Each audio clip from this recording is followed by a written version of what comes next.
বাংলাদেশ অগণতান্ত্রিক শক্তির হাতে যাবে না। বাংলাদেশ কোন সন্ত্রাসীদের হাতে যাবে না। বাংলাদেশে যারা সবার আগে বাংলাদেশে বিশ্বাস করে তাদের হাতে বাংলাদেশ থাকতে হবে। বাংলাদেশের স্বার্থে, বাংলাদেশ রাষ্ট্রের স্বার্থে, বাংলাদেশের জনগণের স্বার্থের বাইরে কোনো কাজ করতে দেওয়া যাবে না। রহমান সাহেব আসার পরে কি বলেছিল? I have a plan. I have a plan. আমার পরিকল্পনা আছে। শুধু ভোট নিয়ে আমি সরকার গঠন করব না, আমি পরিকল্পনা করেছি বিগত বছরগুলোতে বিএনপি কি কি করবে বাংলাদেশের প্রত্যেকটা নাগরিককে নিয়ে চিন্তা করছে।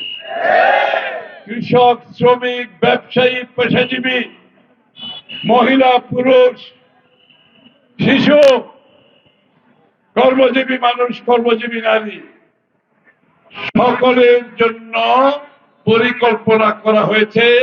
আগামীর বাংলাদেশে যে উন্নয়ন হবে, যে বাংলাদেশ হবে, তার সুফল প্রত্যেকটি নাগরিকের বাড়িতে পৌঁছতে হবে।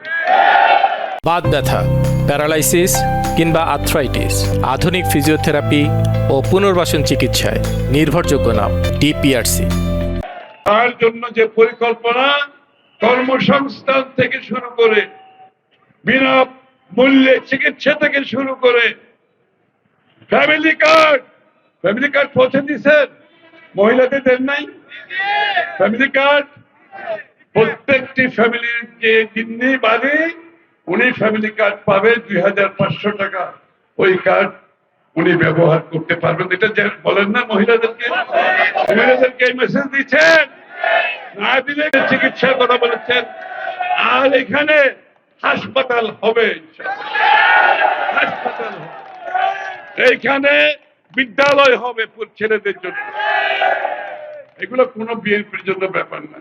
বিএনপি হচ্ছে একটা উন্নয়নের দল। এই দেশে যত অর্থনৈতিক উন্নয়ন হয়েছে সব বিএনপির সময় হয়েছে। ওই যে রবার্ট ড্যাম মনে আছে না? আমি উদ্বোধন করে গেছিলাম, মনে আছে রবার্ট ড্যাম। আর যেগুলো বাকি আছে এবার সব হয়ে যাবে ইনশাআল্লাহ।